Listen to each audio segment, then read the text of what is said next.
most politicians are focused on 2027 elections rather than, fulfilling some of their promises that they campaigned with in 2023. What do you make of that? They didn't campaign with any promise in 2020, anything.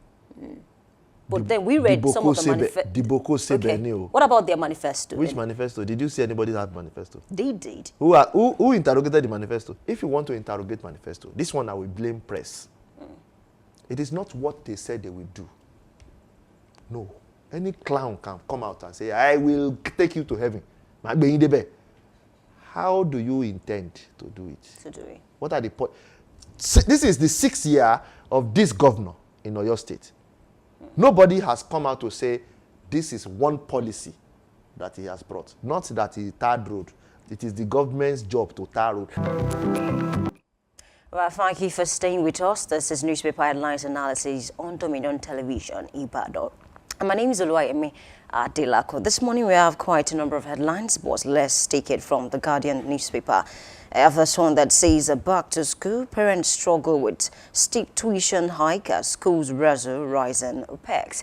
I think it's a big issue because a lot of parents, a few weeks back, have been complaining about how they need to buy new textbooks, how some schools are complaining that, okay, the younger ones cannot use the same textbook that their older siblings used before. And so these are the issues that we've been talking about, even here on Dominion Television, that maybe it is time that schools begin to look at how they can ease these burdens on the parent. Yes, some persons can afford to buy new textbooks for their children, but some would love them to use the ones that their older siblings use, because apart from the textbooks, we still have to talk about the tuition fee. This is new term now, and we all know that most schools like to increase the tuition fee of students, and so that is another thing, another issue that we need to look at. But then can we start from textbooks? Can we start from, telling the parent the ones that are compulsory? If you can buy all, I think that's okay. But for people who cannot afford all of the textbooks, they can just buy the ones that are necessary. That's the student or their children will be needing at a time.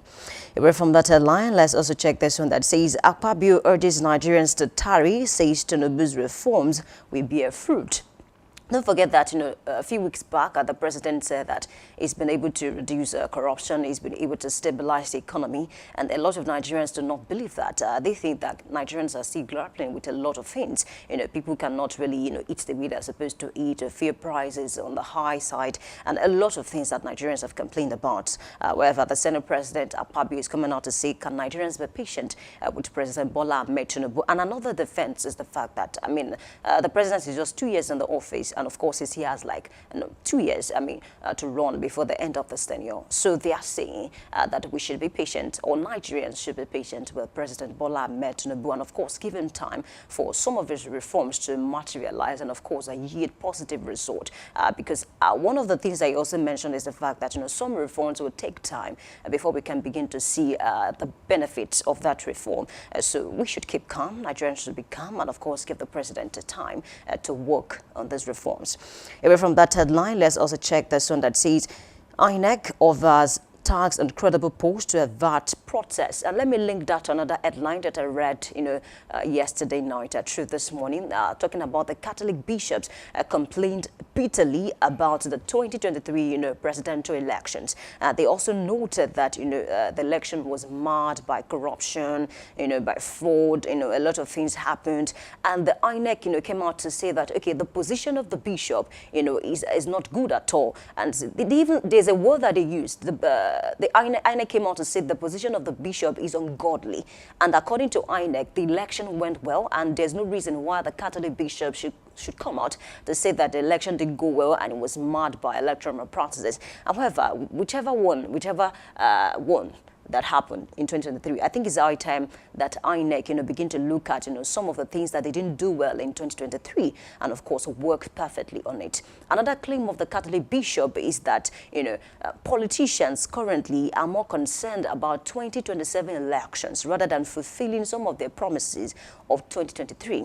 And by politicians, I don't mean the president alone. I mean the state governors. I mean the senators, all those, people that hold one office or the other. the Catholic bishops are saying they are more concerned about 2027, which is still very far, rather than focusing on some of the things that they campaigned with, and then people voted for them on that note. So I think it's our time, not just the INEC officials now. Let the INEC officials, take, what they need to take out of that meeting, out of what the Catholic bishops have said, and also let the politicians work on themselves too, in terms of fulfilling some of their promises, while they were contesting in 2023. Away from that headline, let's also check this one that says 11 states may experience heavy rain this week. And that's coming from the federal government. And of course, let me read about 2 paragraphs to you on that story. It says the flood prediction issued by the Federal Ministry of Environment National Flood Early Warning Center was signed by the Director Erosion, Flood and Coastal Zone Management Department, Usman Bukhani, and the federal government on Sunday, that was yesterday, warned that 32 locations across 11 states may experience heavy rainfall that may lead to flooding between 14 and 18 September 2025. According to the notice, the affected states are Adamawa State, we have Benue State, we also have Nasarawa State, we have Taraba State, we have Delta State, we have Niger State. Others include Kebbi State, we have Kano State, we have Katsina State, we have Sokoto State, we have Zamfara State. I think that's all that we have. And it is very essential for the people that live across this place to take note, because over time, I think flood has become a very big issue that we find very difficult to tackle, because sometimes people ask the question, how do you control water?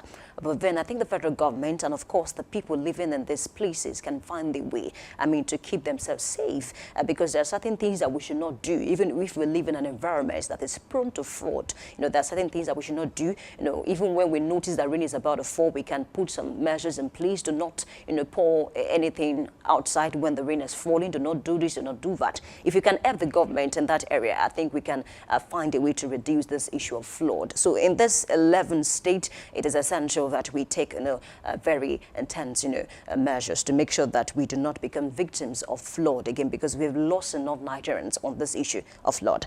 Away from the story, let's also check this one that says, experts divided over Fubara's return as emergency rule expires this Thursday. Honestly, I think we've been on this Fubara's issue for quite a number of time now, about 6 months, and that will end this Thursday, September 18. Do not forget that just recently, Wike, Fubara's principal, came out to say that, Fubara will come back September 18. A few days after that, we were hearing rumors about the fact that, there might be an extension, that is, Vice Admiral Ibas might be asked to continue, maybe for a few weeks or few months. I even heard, rumor, so a lot of things that we hear on social media these days, that he might be asked to still wait until next year, January. However, it's not looking like that, because, there was a farewell service, for Vice Admiral Ibas, and of course, Wike shone that, service, including Fubara himself. And people are asking a lot of questions. Is it like there is no cordial relationship between these people? Is it still based on the issue of, okay, we might ask Fubara to still step down, and of course, Vice Admiral might continue? The defense is this, based on the report I've read on this matter, that they want Vice Admiral Ibas to continue some of the projects that he started. Don't also forget that I have some riders on this newspaper this morning that's talking about the fact that, residents of River State are complaining bitterly that while Vice Admiral Ibas was the sole administrator of that state, there was some money that, he spent anyhow, a lot of things that he needs to account for. They even said Tinubu, the president of this country, should probe him based on some of the decisions that he made while he was the sole administrator of the state. Away from the story, let's also check this one that says Aregbesola condemns the APC's economic policies. On this note, I think this is not the first time that, the likes of Aregbesola, El-Rufai, Amechi will come and condemn, some of the APC's policies to say it's too harsh, this and that. And also, over the weekend, a very popular politician in this country said, if Aregbesola is the one that ADC is trying to, put to the public as one of the major persons in ADC, then it's a failed, situation already. And of course, because he said that most Nigerians do not see Aregbe as a very credible person based on some of the posts or positions that he's had before now. Will that stand or not? Let me also mention to you that over the weekend, Aregbesola also said that ADC will come and take out President Bola Ahmed Tinubu from the office come 2027. And away from that, he also said ADC APC will win most of the election, come 2027. Okay, I think it's time we take a short break and, of course, take a look at some of the major headlines that I've read to you this morning. Please stay with us. We'll be right back. All right, I welcome you back. Thank you for staying with us this morning. I have with me in the studio Dr. Babatunde Babasanya, a medical consultant, and of course, current affairs analyst. Welcome on board this morning. Thank you very much. All right, great to have you. Thank you. Let's start from this headline that says, back to school, parents struggle with steep tuition hike as schools wrestle rising OPEX. And on this story, a lot of parents a few weeks back have been complaining bitterly about how they need to buy a lot of textbooks. And of course, most of them are even saying, can the school help us so that the younger ones can use the textbook of the older ones? And of course, they can make us, they can tell us if they don't need to buy all of this textbook, just they can buy the ones that are necessary. And apart from that, this is a new term, and most schools, they like to increase the tuition fee of some of the students. What do you make of all of this? Don't you think it's high time these schools begin to look at how they can ease the burdens of parents in this country? No, not really. Okay. Why? No, not really. Why? So you don't know that the owners of the schools too are parents. Okay. And they have to make ends meet. They didn't set up the school because of humanitarian. Okay. The schools that were set up because of government needs to educate are the public schools. But nobody goes to the public schools now because government has embarrassed itself in the management of public schools. Now, statutorily, primary schools belong to the local government. Okay. Secondary schools belong to state government. And then the federal universities belong to federal government. The only time you see federal government dabbling into secondary school are the special schools. Federal government school, federal government girls college, King's College, Queen's School, all those kind of schools are schools that are secondary schools but owned by federal government. Nigerian Air Force School, Nigerian Military School, Naval School, those are the schools that federal government control. Generally, the bigger population of secondary schools are under the state government. So if pupils are going to private schools, okay, what it means is that the secondary school, the government of the state have fumbled the ball, period. So put that on one side. On the other side, look at the economic reality in Nigeria right now. Okay. So if I take my kids to school now, I want them to have what?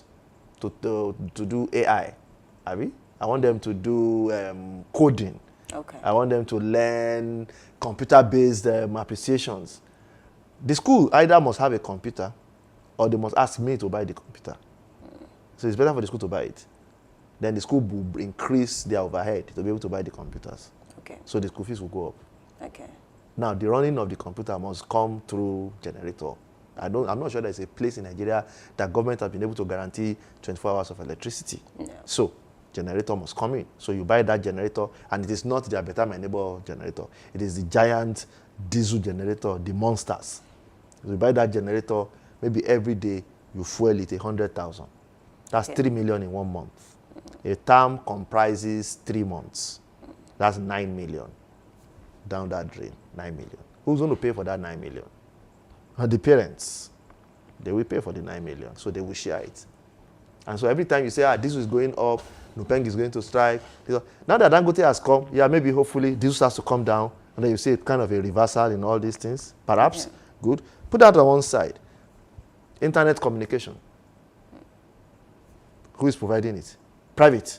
It's not government, so it's not regulated. Those ones will bill you. They will say this is how they are going to charge you, and that's the end of the matter. In fact, people are now using fiber optics now. It is not government. It's just private owned. So you have to subscribe. You have to pay for that. And if I get to a school where they don't have internet connection, they don't have smart TV in their classroom, they don't have AC environment in their classroom, things that I think should be the norm these days. Those amenities you mentioned are very rare in some of the schools that we have, even in Ibadan. Let's start from Ibadan. Very, very rare. I don't want to start mentioning schools, but okay. I can tell you that schools in my own axis kind of have these skin things here and there. But the percentage is low. The people that go there too, the percentage of them is low when you compare them to overall. And see, it scales down. The schools that you're talking about, that don't have it yet, aspire to have it. Definitely. So that's the point. So how do you think they will have it? There is nobody in Nigeria that goes to a bank now and says he wants to get a loan, and the bank says, oh yeah, we'll be waiting for you, sit down, oh yeah, take sign. All right, doctor. Okay, I think it's a very good point in terms of, why they increase the tuition fee. What about the issue of textbook? Why do they make all of the tests very compulsory when some of them don't even use? Partnership. Okay. Partnership. So, this is how it happens. You are a publisher. Okay. Right? No, you're a writer. Okay. So you come to me, and I know you. And I say, okay, you've just done a book in math. And before now, this comes directly from government. In fact, before now, when I was in school, it was NOEC, New Oxford English Course. That was a book that I used in secondary school. It was a book, Biola and Alade Bako traveled, Mr. Bako, Mrs. Bako, blah, blah, blah. I remember the story in my head. This is in the 80s. And I remember the story because I read it for up of 6 years. A good reader. So but the point of the matter is, and then of course, by the time I got to maybe class 3, class 4, Brighter Grammar came. And so Brighter Grammar English was that small one that you read. And it was there. In those days, the federal government would direct from federal government, this is the textbook that we're going to be using. And it is not because it is their friend that is the publisher or the writer. It's because that's the book that is standard. If you went to school, when I was going to school, mathematics was by Lacombe. H.J. Lacombe. You read that mathematics book. Okay. There was, in primary school, there was a blue, the people that are in school, at home, they will be reminding, those old men, they will be like, hey, the green one, if you can do the green one, you can face any common entrance examination in Nigeria, anyone in Nigeria, and you will excel. You will not pass. You excel. You will get at least 75, because that Lacombe, it was designed to sweat you. That Lacombe, the man, is a principal in a school in the United Kingdom. He was an assistant inspector in Nigeria when they came to Nigeria to during their colonial era, and he was the one that wrote that book. Okay. So that book was brought back to Nigeria, and we used that book. Now, I don't know what's wrong with the book, but suddenly, every year, have you bothered to find out that every year, the government sends a new list of books that they must buy. When we were in school, those who did literature when we were in school, they read the same books. So for the last, it periodically now. What is the periodic thing about it? Is it that the Macbeth that we were reading when we were in school, is it that it has changed in literature? Is it that it no longer serves the purpose? Or Othello. That doesn't serve the purpose, or Lord of the Fly. Yes, I remember that. I mean, I didn't do literature. I was in pure science, but I had friends that did. They didn't read Lord of the Fly. They read quite a lot of those compilations. Space course and the like. So I think change it now. So now you change everything, and then now you don't even change it periodically. I mean, by periodically, I mean, okay, if you enter school, you're in SS1. Okay. 3 years, you'll be in SS3. So you will use this set of books. Okay. Now, this new set that is coming into GS3 that's going to SS1, maybe they will use another set of books. In that way, you can guarantee that if you are following yourselves, maybe SS3, SS2, you can use the book and pass me down. Use the book and pass. That was why this concept of pass me down worked when we were in school. But it's not working. It can't work now, because by the time you come back to school now, half of the books have changed. Okay, I was a literature student, and I think I was part of that, because while I was in SS1, I was reading some literature books, and when I got to SS3, I had to read new ones. So these are the issues. So this is the fault of the government. So it is government that is directing that these are the books. So if government wants things to settle until tomorrow, this is where you see ANCOPS, the All Nigerian Council of Principal Secondary School, meet with directors of education, and they sit down and say, okay, you know what? This is what we are looking at. This is what we want to achieve. These are the books that we have seen. Everybody will go and read the books. It's not that the government just brings the book. Everybody will have read the books, and everybody will have been able to say, okay, this book answers the question that we want to ask. So let's give it to them so that the kids can read it. They will derive this from that. They will derive. Those of them that read it, because my brother read Macbeth, and he used to use me as a sounding board. Okay. I practically have crammed like 1/3 of Macbeth, because he used to sound me with Macbeth. And so anytime I'm in the midst of all these pure science students like myself, and I want to show them that, I mean, Aboki tight now, me too, I start quoting Macbeth. And then, of course, the non-science students will like, but boy, bad, Macbeth. That's the joy of that education. That even in the family, you are able to relate with your brother. Go Cheng Liang was a geography book that we read. I remember. I think you function as a journalist because a journalist is supposed to know a bit about everything. But since those days, the ones that the best students in those days who by compulsion, you must go read medicine. Okay. So that's how I found myself walking the path of medical profession. You know what I mean? So heart and humanities, and of course, I like a bit of medicine. So you see, you can see all that. I mean, when we were in school, Nelcon and Parker was the holiday was physics. Nelcon and Parker was chemistry. When we were leaving school, I've left secondary school. I think the year after we left, Ababio brought his own chemistry textbook from Ghana, and then the federal government adopted it. So quite a lot of the kids after me, when they were talking about it, they say, oh, it was Ababio. So I had to go back and read the Ababio so that I could teach what was in the Ababio. But before that, it was Nelcon and Parker. We read Halliday physics. We read Channon and Smith was mathematics. That was from class 1 to class 5. There is no story. It was Channon and Smith, and they made it for every year. It was Channon and Smith. So we say you want to buy mathematics book, it was Channon and Smith. So that you can hand over, the 5th generation can hand over to the 1st generation. It doesn't change. That's good. And the books were standardized. Hello, now we are here. 21st century. Either you tell us, go online and download the PDF format of this thing so that you don't even need to buy them. Honestly, I think the government should work on that. Okay, away from this story, because of time, I would have loved us to stretch, but then because of time, let's talk about another headline that says INEC orders tags on credible polls to avert protests. And I read a story where the Catholic bishops, said to INEC that, you need to work on what you actually did on 2023, because the 2023 elections was marred by, a lot of fraud, electoral malpractices, and of course, most politicians are focused on 2027 elections rather than, fulfilling some of their promises that they campaigned with in 2023. What do you make of that? They didn't campaign with any promise in 2020, anything. But then we read some of the manifesto. Okay. What about their manifesto? Which manifesto? Did you see anybody have manifesto? They did. Who interrogated the manifesto? Go and look at the manifesto of APC, and look at the manifesto of PDP, and look at the manifesto of Labour. Similarities, everybody's talking about the same thing. Yes. The Nigerian problems, we're not very secretive about our problems, though. We need light. Are we? Okay. We need good roads. We need empowerment. We need our hospitals to function. The schools to function.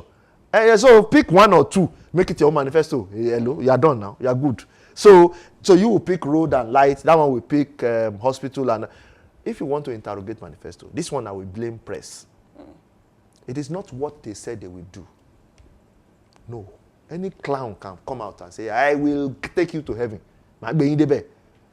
How do you intend to do it? What are the This is the 6th year of this governor in Oyo State. Nobody has come out to say this is one policy that he has brought. Not that he tarred road. It is the government's job to tar road. Tarring of road is a continuous job. Section to the Oyo State Road Maintenance and the Ministry of Work. They are the ones that are in their budget to say, okay, this 2 months time we will tar that road so that we just repair the road. If you go outside Nigeria, that's what they do. You pass this road today. When you are coming back in the evening, you see that they will have barricaded some part of it. Sometimes they will divert the road, so take the other part. By the time you are coming back, they will have resurfaced the road. They just do that periodically. That's not the mayor's job to now come and down grandstand and say, we are commissioning this road that we have just newly resurfaced to the glory of God and the benefit of humankind. No, Nigeria, we need to lift ourselves out of that cycle. How do you want to change policy? You know why we remember Awolowo? Policy. We will do free education. That's a policy. It's not that. It's a policy statement. We will do free education. How do we do free education? We will tax all the women who had hitherto not been taxed before in Nigerian history. We will tax them half as much as we are taxing the men. The money that we get from there, we will put into schools, and then we will start in free education. How do we get more teachers? Anybody who has graduated with either a grade 1 or a grade 2 or whatever, we will go put them back in secondary school, in the primary school, and they will teach. And then that was how they were. And then they started building teacher training colleges. They started building all this. The school that they used to call Jack-Conde schools. The schools are just carcass, roof, put the students inside. Doctor, based on education that you mentioned in your state, don't you think the current governor has done some certain things in education? Because I recall there was a time. Okay. What is his policy? Okay. You see, it is not what you did. It is the policy that guides the next administration. So I'm going to get to the governorship state and say, okay, what was the policy on education? The policy on education was to educate towards this. Is it to increase capacity in artisanship or something? Is it to increase the level of doctors and lawyers and career people? Is it to increase? What is it that the policy in education is focusing on? Everybody must have a policy direction. In your state, we've seen an increase in the number of teachers. We've seen there was even a policy that I'm not sure if it's a policy. If you've seen increase in number of teachers, that means that your state has a teacher training school here. Do they have a teacher training school in your state? No, I'm not talking about teacher training school. But I'm talking about, do you know there was a time in your state whereby students used to go on strike? Which student? The secondary school students, they used to go on strike in this Ibadan. Your state. Secondary school students? Definitely public schools. They used to go on strike in Ibadan. Secondary school students? Yes. To do with for waiting happen? I'm very serious about it because teachers were complaining about the fact that they were not paid well. But I'm not sure we've seen that in the last 6 years. To pay well is not a problem of the government. Okay. It's not a policy.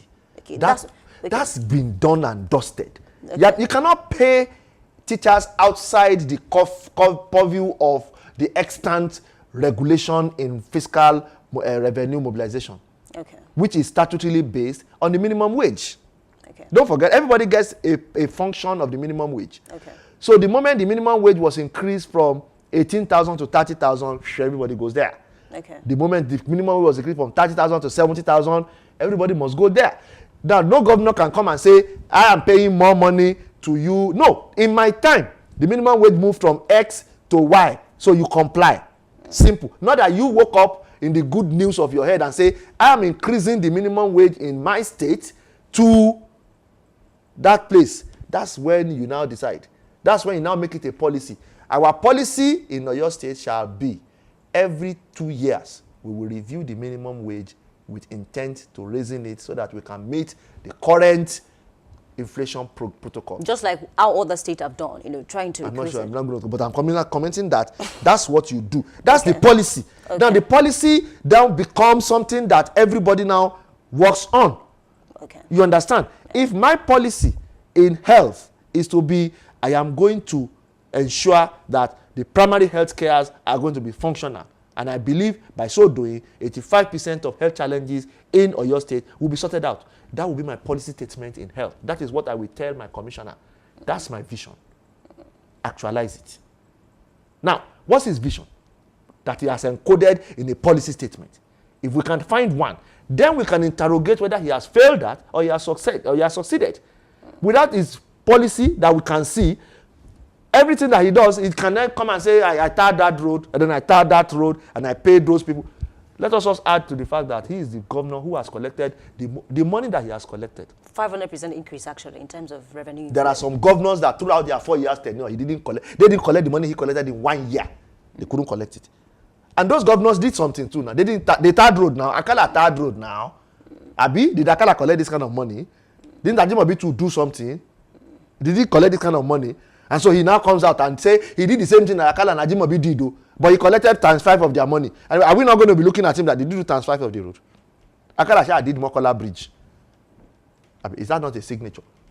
Until that bridge comes down. Akala did, what's that place called again now? After that Omiyale crisis, that Awolowo, can't remember that. That's Restoration Bridge that's connecting Awolowo, that line that connects Awolowo, where the water used to flood every now and then. He went to Akpete, blocked that side, and then, because I remember that a lot of people had crisis. Akala expanded quite a lot of road, cut through a lot of nonsense that people were doing, chased people from where they were not supposed to be. You understand? Okay. Made a policy that they will not do butchering of meat in town. Move them to Moniya. So maybe that's his policy. Okay, good. That's what you did. And every governor must come with a policy statement to say, this is what we are going to do. In this, don't do more than 3. Do road, do health, do education. Okay, I'm coming in. Me, I am an engineer. I'm going to do this, do that, do those. Me, I am a doctor. I'm going to focus on health, environment, and this one. Everybody, just pick 3, work towards it. You remain in the common ministry. You know that you're not going to be there. However, they will just keep doing what they've been doing routinely. Because why? Because that's not our policy direction. Okay. Okay, away from your state now, let's talk about, the federal. You said most of them had the same kind of manifesto. President Bola Ahmed Tinubu said one time that, he's going to put an end to the issue of power. And then, of course, if he doesn't do that, Nigerians should not vote him the second time. What you make of that? We will not vote him the second time, not now, but we will remember the person that is in charge of power is probably coming to become governor for your state. So if you vote that one in, then you have no choice. You vote that one to in again. Okay. You should remember Mr. Adelaide that is in charge of power. Tinubu is not in charge of power. Yes. The one that Tinubu has put himself in charge of is the economy and oil. Okay. Until this NUPENG, because they are not happy with Dangote, and they are not happy with Dangote because of... But they found a way to sort it, actually. They've not sorted it. They are still trying to block Dangote's refinery now. They are trying to... I can understand. You see, when you hit a snake on the head, and it's trying to die. Okay. They don't die easy.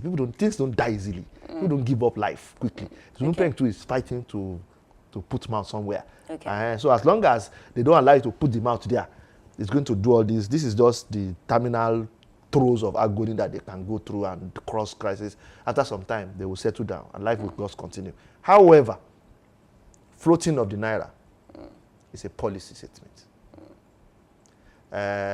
Subsidy removal is a policy statement.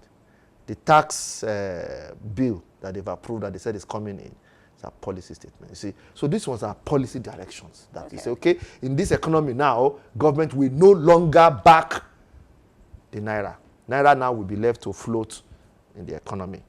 The crude for naira exchange with Dangote was a policy direction.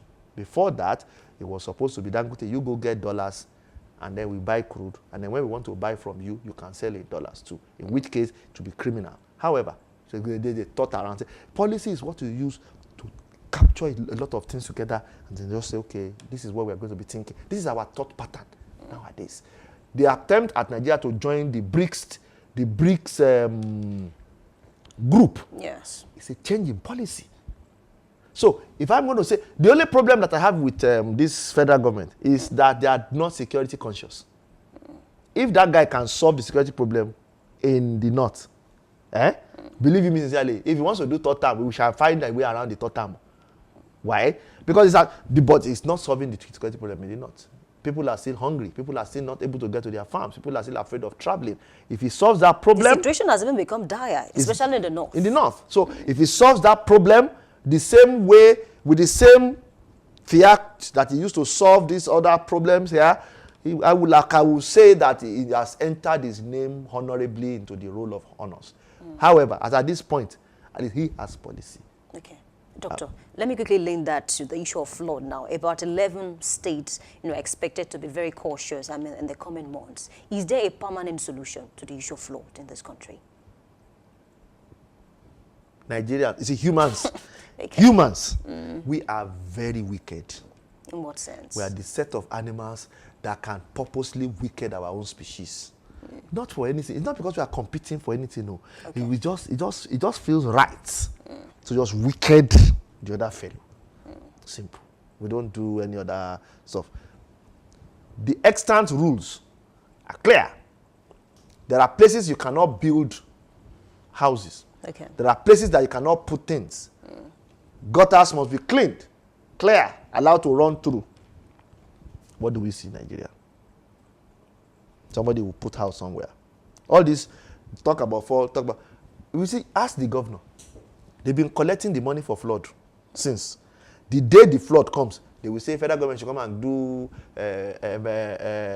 handout again. The one that happened in one of the states I will not mention, the federal government still went to do handout. But nobody say, all the ecological fund that you have received, where did you put them? What happened to them? I mean, Kogi was nearly flooded. They were collecting ecological fund now. They were part of people that were collecting ecological. What happened to the fund? In Nigeria, these things happen. Okay. When somebody wants to say, let's interrogate the past, they say, no. Now God. And so once you say now God, everybody that says anything after that is labeled. That guy, it will do now. What's his problem? It's a natural disaster. It is not a natural disaster. We saw it coming. We knew that the rain would come. We saw the rain. We knew the rain has increased in intensity. Then we know the consequence of that rain. So By now, all the channels that the water was supposed to take, I assume, should have started to be dredged. It's not about some NEMA or NIME releasing information. What has the governors been doing with information? Nothing. The commissioners that are in charge of those things, what have they been doing? Environment, works, nothing. The flood will come. Every year, this is what I just said now, every year, at least after doing analysis now for more than 3 years now, back to back, believe me sincerely, every year we hear of this NIMET release, and every year the flood will come. The governors do nothing, wait for the flood. In waiting for the flood, they get money from federal government. It's a terrible situation. So we are wicked. Honestly, and of course, this will affect our own leaders in here. 11 states, those 11 state governors now, have they channeled the water? Okay, see, this is the primary channel of the water. Nothing is here. This, by 1 kilometer, dig wide, pull it through, all the way to where it's going to end. It must enter the river. If you look at Ibadan now, go and look at Ibadan now. All the dirty that is in the one section of Ibadan now has found its way into the river that's supposed to drain out of Ibadan. And that dirty is going to block one part. Once it blocks that part, it backs up. It enters house. So it's not like maybe we don't know what is causing this issue of flood, but then can we tackle the issues? A big thanks to Doctor. Are we assuming that God will send angel to come and clear the thing for us? Definitely. That's not going to happen. We need to work on it. So let us be continuing now. We'll pray to God to... Okay. We are wicked. Okay. Our leaders, we are wicked. Our people under, they will drink pure water. Don't drink and throw your pure water down now. Hold your, go and throw it inside the dustbin. Okay. I think I like that you mentioned that, because a lot of people do that, and of course it's adding to this issue of flood. I think it's a fine place to leave it this morning. A big thanks to Dr. Babatunde Babasoya for being a part of newspaper headlines analysis this morning. I mean, very good takes, and of course I do hope that those who need this information, it can get through to them. Let's be optimistic, Doctor.